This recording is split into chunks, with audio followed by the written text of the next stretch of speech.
nous faisons appel à l'opinion publique internationale et aux Européens en particulier pour ne pas s'immiscer dans cette guerre de destruction. Parce que ce qu'ils appellent révolution en Syrie, la révolution en Syrie, c'est l'extermination d'une partie de la population syrienne. C'est la destruction de son économie, de sa souveraineté nationale, de sa dignité en tant que pays. Il n'y a pas de révolution en Syrie.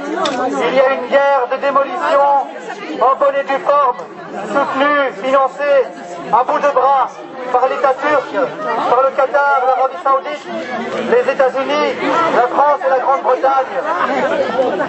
Nous ne sommes pas ici pour défendre un parti politique ou un dirigeant particulier, nous sommes venus pour défendre la Syrie. Et aujourd'hui, une majorité de Syriens, si elle est pour le maintien de ce gouvernement, libre à lui, libre au pays de choisir ses dirigeants, libre pour ce peuple syrien de choisir son avenir.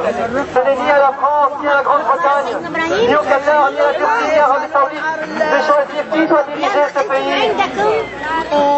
Aujourd'hui, nous voyons que toutes ces populations de Syrie sont victimes de ce terrorisme. Appelons-le comme il est. La Syrie est victime de terrorisme. Aujourd'hui, le soutien apporté à ces soi-disant révolutionnaires, c'est une incitation, un encouragement au terrorisme.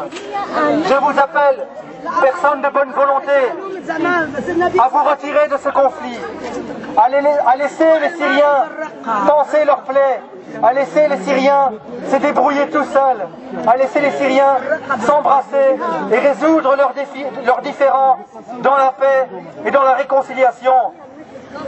Nous avons fait appel à plusieurs dirigeants européens. Nous leur avons dit, arrêtez d'acheminer des armes. Ils nous ont répondu, nous ne leur apportons pas des armes. Mais alors expliquez-nous pourquoi nous retrouvons des armes israéliennes dans le Jabal Zawiya.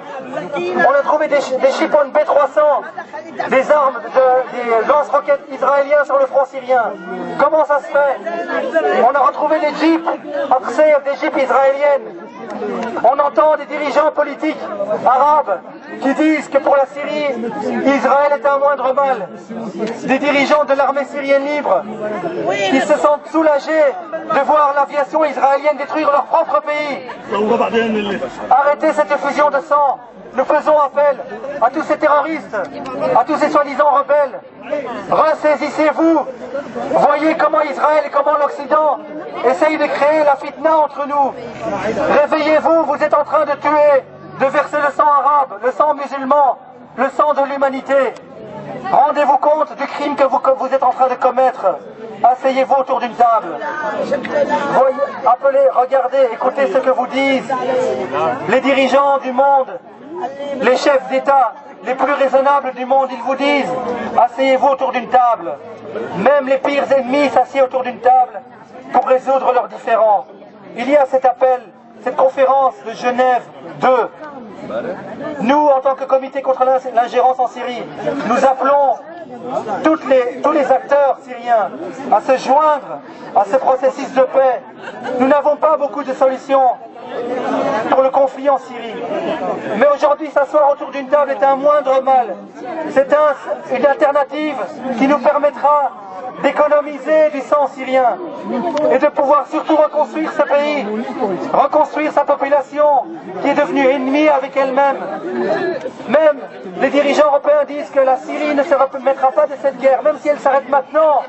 La Syrie ne se remettra pas avant 20 ans. Alors avant qu'il ne soit trop tard, toi Syrie, toi qui es le berceau de la civilisation, ressaisis-toi.